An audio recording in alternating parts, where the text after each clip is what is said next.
Don't respond too quickly.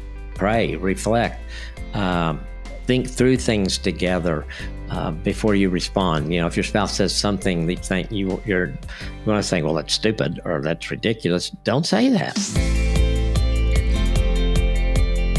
So many couples are struggling to communicate well. And if you've been listening to the podcast for a while, you've heard us say that communication is actually the number one issue that couples ask for help with.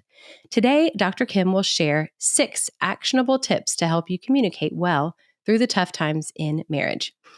So as we're getting into this conversation topic, communication is not usually a problem when we're dating or earlier in marriage. So Dr. Kim, what is the deal? What happens? I think it's a problem for every couple I see in counseling. I think it's a couple. I don't know a couple that I've ever talked to that said our communication has been great from day one. And I think it goes back. I mean, in general, I think women are better communicators than men. I think just the way they are wired, the way God wired them, women are usually more relational. This seems like it's a lot easier for women, certainly, to talk about feelings and emotions than most guys. Now, this isn't universal because there's always exceptions. But most of us, from our experience, we would see that. I see that in counseling all the time. If I have them rate their communication and the guy's going, we're a 9, we're a 10, and the wife is going, we're a 3. It's like, so I think sometimes as guys, we don't even realize that we think we're, hitting the ball out of the park and we haven't even got to first base yet. So, and I think what happens is that guys, when we are dating the future wives, we up our game. We do everything we can do to get them to like us, to love us, to say yes. We go out. We stretch ourselves beyond what we're comfortable with because we want that person to be a part of our lives the rest of our life. So we're willing at those times to get out of our comfort zone. And I don't know if we are always consciously, I don't think it's like a plot that we have, okay, once I get her. I think it's just that desire in us. And we're so... the feelings you have when you're in an early part of a relationship, infatuation, is just, oh my gosh, I want this person to like me so much. And so, but then sometime after we get into marriage, as guys, we focus on other things too. We don't try as hard. We're trying to earn a living. We're trying to figure out other things in life. And so it seems like the communication goes bad because probably 75% of the couples that I work with would say that dating, early engaged, maybe even some of early marriage, communication was pretty good. And then after that, kids come, jobs, both of them, or school or whatever it is. And so you kind of don't put the effort in. And so I think that's why that's a problem more into marriage. And it isn't when you're dating or that first part of marriage when, we're just putting in more effort. And I think it's mainly the guys. I think I've never had a woman, let me think. I don't think I've ever had a woman in counseling say, yeah, communication's not important to me. Ever. And a guy, I can live with it. I can live without it. Oh my gosh. Yeah, we can talk about what time I need to be somewhere, but why talk about these feeling stuff, So not to be hard on the guys, but because I am one. And so I know we can all fall into that trap because it takes effort. I think it was James Dobson that first talked about how many words a day a man has and a woman has. And by the time a guy gets home, he's done with his words. He's done them all. And the wife still got half of hers left to share. And so it, that causes the problem. Yes. Well, and then you have like this, like I was in a situation for years with being home with all these little kids and he'd get home at the end of the day without his words left. And I'm like, oh, finally an adult is here to talk to, Yes. Yeah. Yeah. And even if I had like a, hang out with a girlfriend during the day, it was like, well, that was just for an hour. It's been hours since then. I think it is. I don't think, guys, if you're not the stay-at-home dad, you don't realize how much it means to your wife to have adult conversation. Oh, it makes you feel sane again. You just like I can speak in adult words. It's fine. There you go. Yes, exactly. That's funny. Yeah, that's some good fuzzy memories of those years. Oh, yes. Yeah. So, I mean, I think you hit on a lot right off the bat there, because I think communication, we know it's important to couples because, like I said at the top of the episode, we hear about it all the time. People are constantly asking for help. They want help. I know it's something I'm always working on personally, because for me, it's hard to communicate effectively because it's hard for me to put my thoughts and feelings into succinct words. I can easily just kind of ramble on in Brian's ear, but that does not make for effective communication. So for me, it's kind of a work to be a little more self-aware and know what I'm trying to say, instead of just kind of like letting all this stuff just kind of flop out of my mouth that doesn't really go anywhere, you know? Yeah, I think that's a really good point, because we talk about being a student of your spouse a lot. If your spouse needs us to be a little more succinct or a little more on track with what we're saying, and the bottom line is that you want them to hear what you're saying. And so how do you best communicate in a way that they're going to hear it? Because if you're kind of rambling and you see that your spouse's eyes are glazed over, you think, okay, there's probably a better way to say this. Right. And I think too, as the listener part of it, it's so important for us to do everything we can to really listen well to our spouse too when they're talking. And then there's maybe time otherwise to say, hey, I think I heard what you're saying. If you could just give me the bullet points, and then we can talk about other things or flesh that out a little bit. But that would really help me in knowing what you need from me or what you want from me or what you're trying to tell me. Yes. And being able to share that with each other, knowing that you're both working, trying to improve your communication and improve your marriage. It's not being critical. It's like, okay, how do I best communicate with Nancy? When is she going to hear me, and when is she not going to hear me? Yes. And quit doing the things that don't work. Yeah. Yeah. We can end the episode now. Quit doing the things that don't work. That's it. That's it. That's a wrap. That's a good one. Well, you know, one thing, I mean, you said this, but we use it in different words in my marriage. Brian will say, can you give me the title page before I want to share something with him? He needs to know, is this like a paragraph or is this more like a novel? And he just wants to know, do I have the mental headspace to listen well right now? Can you help me prepare for what's coming? And that's been really helpful for us, just to kind of know, like, get on the same page before we try to have this conversation. That's so good. It's been really helpful. Yes. That's a great analogy. I may steal some of that too. That's awesome. I like that because it's another visual of what we're talking about.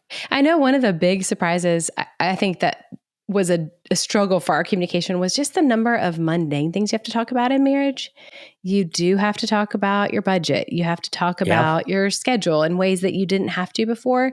And that is just a little bit of a buzzkill. It just kind of takes the romance out of it when you have to. Because I remember being like, sure, we can talk about the budget, but like, do we have to? Let's just do something fun instead. And it was like, well, no, at some point you're going to have this conversation. And I could not get my head around it. I did not want to have to do that kind of thing because that sounds not fun. And it could be tense for us to learn how to share that, responsibility together. Oh, yeah. So just the mundane, and I don't think that gets better. I think as we add more responsibilities, it only grows. And so that can just kind of take some of the joy right out of it. Yeah, that's a really good point, because most of us, dating is good and fun and exciting, or we wouldn't be married to that person. You really enjoyed being together. Yeah. And then you realize that things change when you're married. Yes. Yeah. And if you don't talk about budget, someday you're going to talk about how do we get out of debt? There's going to be some conversations at some point that need to happen. Okay, so as we're getting into the tough times, we're not just talking about communication, but we're talking about how to communicate well during the tougher times of marriage. So will you list out your tips for good communication in tough times? Sure. I think we always start with prayer. Maybe people get tired of me saying that, but I know it works because when we do it, it's different. And when we don't, it's different. Yeah. And inviting God in the middle of your marriage or what you're dealing with or that tough time is where he wants to be. But he likes us to invite him in. Because that way, I think we're more apt to listen to him. We're more apt to see this is a deal between the three of us, not just the two of us.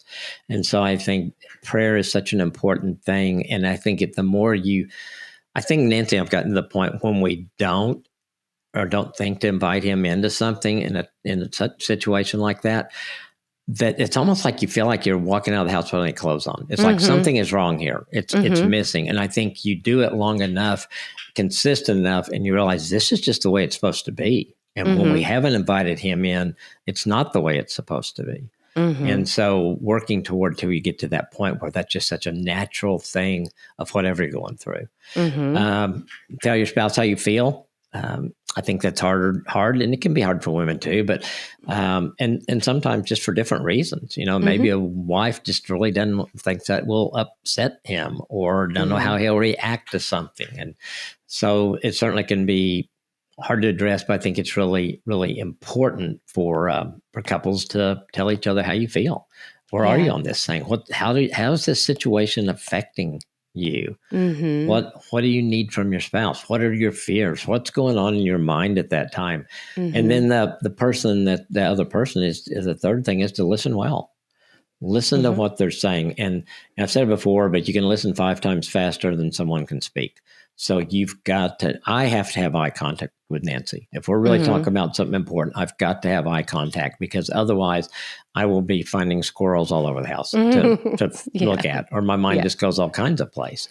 And then I think, my favorite verse in the Bible for conflict is James 1:19, be quick to listen, slow to speak, and slow to become angry. So I think knowing that in this situation that's tough, don't respond too quickly.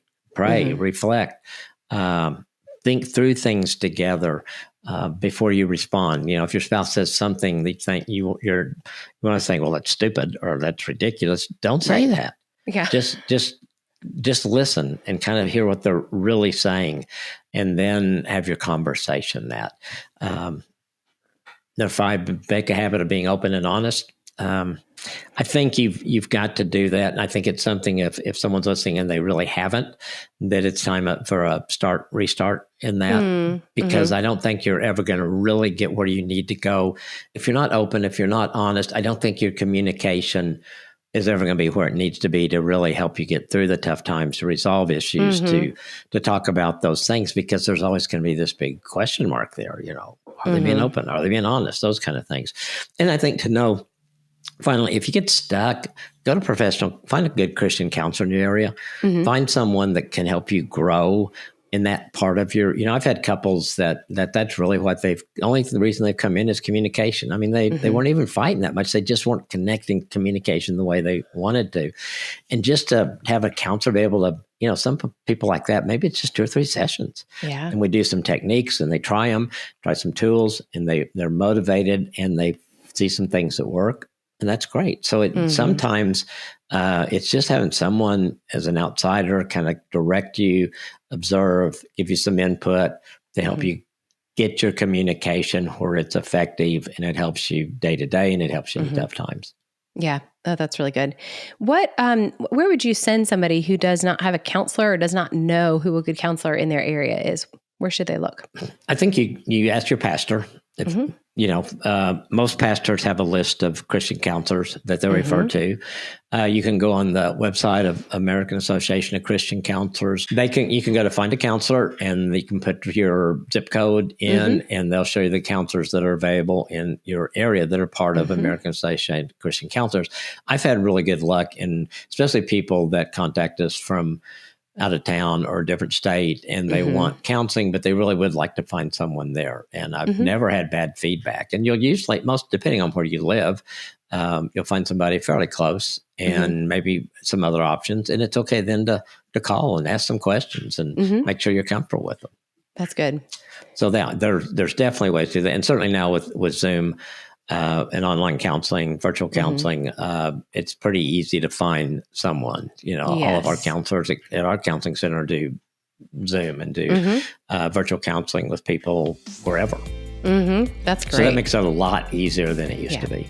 Yes. And good old word of mouth too.